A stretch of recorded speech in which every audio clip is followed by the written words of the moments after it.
রান্নাবান্না তো আমরা বাঙালি সবাই করে থাকি, কেউ একটু ভিন্ন করে রান্না করে থাকি সবাই। সবার রান্নার টেস্ট কিন্তু এক এক রকম হয়, এক এক রকমের মানুষের হাতের খাবার এক এক রকম। সবাই কেমন আছেন? আলহামদুলিল্লাহ ভালো আছি। সবাই কিন্তু আমার ভিডিও লাইক কমেন্ট শেয়ার করবেন এবং আমার পাশে থাকবেন। চলেন শুরু করি আজকে কি রান্না করছি। অবশ্যই আমার যে রান্নাগুলো সেগুলো কিন্তু আমি আপনাদের সাথে শেয়ার করি, আমার খুবই ভালো লাগে।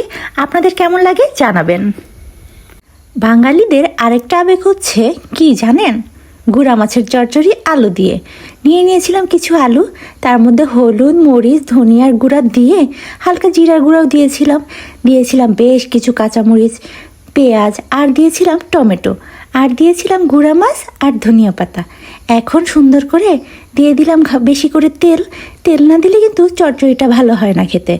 এখন আমি সবগুলো উপকরণ মুখিয়ে নিচ্ছি। চচ্চড়ি মাছ কিন্তু আমার খুবই ভালো লাগে, আর গুঁড়া মাছের চচ্চড়ি তো অনেক পুষ্টি, তাই না? সবারই খাওয়া উচিত। এই যে মুখিয়ে নিতেছে ঠিক মতো, অল্প পরিমাণে চিপচিপা করে দিব পানি দেওয়ার পরে এই দেখেন, বেশিক্ষণ লাগে না, অল্প একটু সময় হয়ে যায়। কেমন হয়েছে আমার গুঁড়া মাছের চচ্চড়ি? সবাই কিন্তু কমেন্টে জানাবেন।